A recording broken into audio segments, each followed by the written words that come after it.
তোমরা definitely miss করবে যদি এই ভিডিও এন্ড পর্যন্ত না দেখো। ওয়েল গুরুলো, ক্যাপ্টেন আমেরিকা ব্রেভ নিউ ওয়ার্ল্ডে অ্যাডামেন্টিয়াম, রেড হাল্ক আর নিউ ক্যাপ্টেন আমেরিকার সাথে সাথে আর একটা ইন্টারেস্টিং জিনিস হলো নিউ ক্যাপ্টেন আমেরিকার আপগ্রেড স্যুট। এই স্যুট পরে Sam Wilson as Captain America এমন এমন জিনিস করছে যেটা অ্যাকচুয়ালি খুবই ইমপ্রেসিভ ছিল। আর একটা সব থেকে বড় কোশ্চেন হলো, সত্যি কি Sam Wilson as Captain America Steve রজারকে ম্যাচ করতে পারবে? ওয়েল, স্যাম উইলসনকে আমরা first time Captain America Winter Soldier মুভিতে দেখেছিলাম, যেখানে জানতে পারলাম স্যাম উইলসন মিলিটারি এক্সপেরিমেন্টের উইংস পরতো, আর এখান থেকেই ও ফ্যালকন নামটা পেয়েছিল।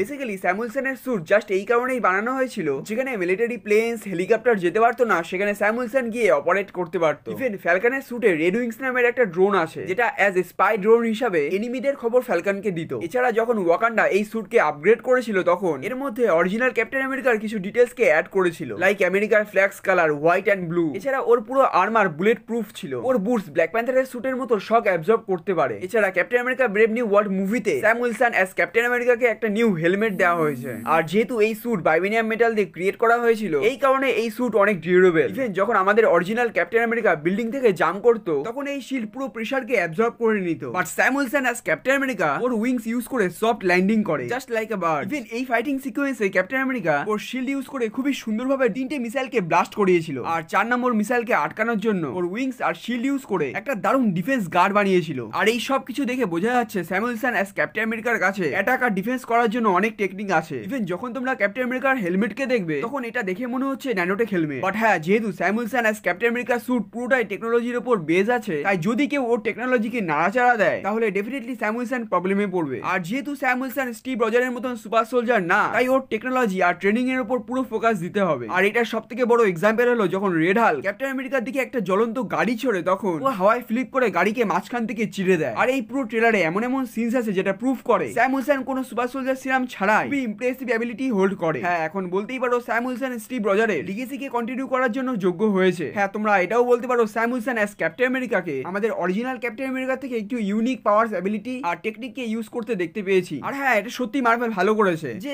আমাদের স্যাম উইলসন অ্যাজ ক্যাপ্টেন আমেরিকাকে আমাদের স্টিভ রজার ক্যাপ্টেন আমেরিকার মতন কপি করেনি। হ্যাঁ, এটা ঠিক যে স্যাম উইলসনের কাছে কোনো সুপার সোলজার সিরাম নেই, বাট ওর কাছে ভাইবেনিয়াম স্যুট, ন্যানোটেক আর শিল্ড আছে, আর এই সব কিছুকে ইউজ করে আমাদের নিউ ক্যাপ্টেন আমেরিকা রেড হাল্ককে হারাবে। যাই হোক গুরুলোক, তোমাদের মনে যদি কোনো কোশ্চেন, কোনো ডাউট থাকে, অবশ্যই আমাকে কমেন্টে জানিও। আমি অবশ্যই নেক্সট কোনো ভিডিওতে ডিসকাস করে দেবো। ততক্ষণে লাইক, শেয়ার আর সাবস্ক্রাইব করে নিও।